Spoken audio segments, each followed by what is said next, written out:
Saya Fedi Pilor, guru asuransi dan juga dosen STMA Trisakti. Seringkali pada saat mulai di kuliah, saya bertanya kepada para mahasiswa saya, mengapa kalian masuk STMA Trisakti? Dan jawabannya adalah mereka direkomendasikan oleh pamannya, oleh papanya, atau oleh kerabatnya. Ya. Kemudian kedua, jawabannya adalah apa?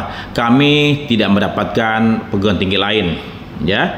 Ketiga, mungkin juga mereka mendapatkan beasiswa dari pemerintah yang dialokasikan ke STMA Trisakti. Itu jawaban yang paling umum yang saya dapatkan. Sementara kalau saya sendiri masuk ke STMA Trisakti ataupun Akademi Asuransi Trisakti, saya tidak memiliki dana yang cukup besar pada waktu tahun 86, papa saya. Akhirnya saya mencari ini yang kedua. Ya, ini rekomendasi pertama, rekomendasi Pak Fred Iswara. Yang kedua karena biayanya lebih ekonomis.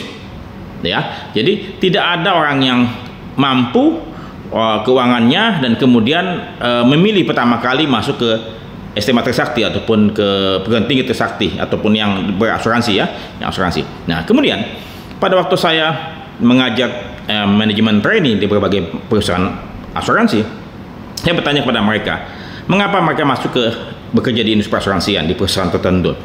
Mereka bilang, saya sesungguhnya ingin melamar di sebuah bank.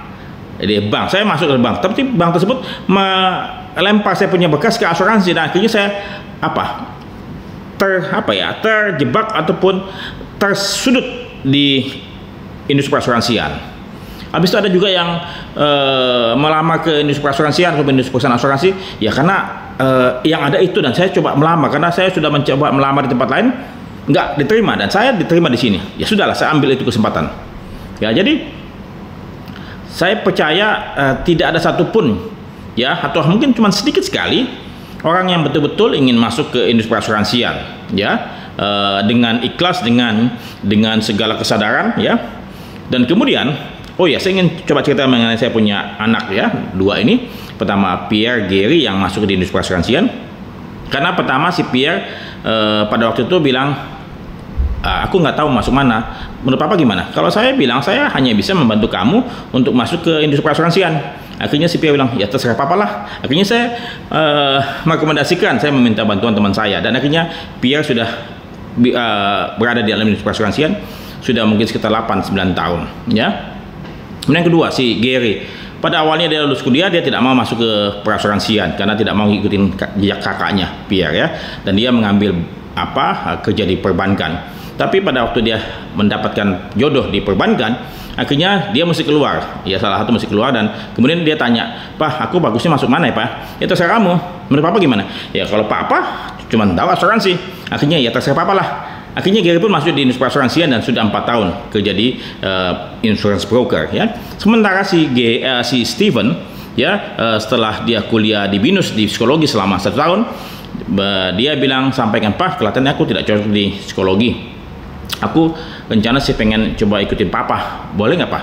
Saya bilang, ya terserah kamu, yang penting kamu menyadari bahwa industri asuransi tersebut adalah pilihan kamu, bukan saya. Dan akhirnya ketika anak saya saat ini bersentuhan dengan asuransi, saya nggak tahu anak-anak yang lain. Tapi masalahnya saat ini sebagian besar orang yang bekerja di industri asuransian bukan atas inisiatif mereka, bukan atas kehendak mereka, tapi mereka tanda petik terjebak, tersesat, ataupun tidak ada pilihan lain. Ini yang ada dalam industri asuransian, sehingga otomatis bibit yang ada ini mesti perlu ditingkatkan. Bekal ini apakah ini jadi bibit unggul ataupun bibit tidak unggul, ini mesti diperhatikan oleh para HR, ya, karena bagaimanapun juga kita semua berkewajiban untuk dapat mengembangkan potensi setiap anak yang masuk ke industri asuransian supaya mereka bisa menjadi profesional yang hebat, ya, yang berintegritas, dan kemudian bisa membawa keharuman nama baik industri asuransian. Oleh sebab itu, pembelajaran, pelatihan, pendidikan, serta tentu kompetensi dan integritas itu harus betul-betul dipupuk. Jangan sampai mereka sudah masuk kemudian akhirnya keluar lagi karena mereka tidak tahu apa yang mereka mesti perbuat dalam industri asuransian. Saya Fedi Pilor, guru asuransi bagi industri asuransian.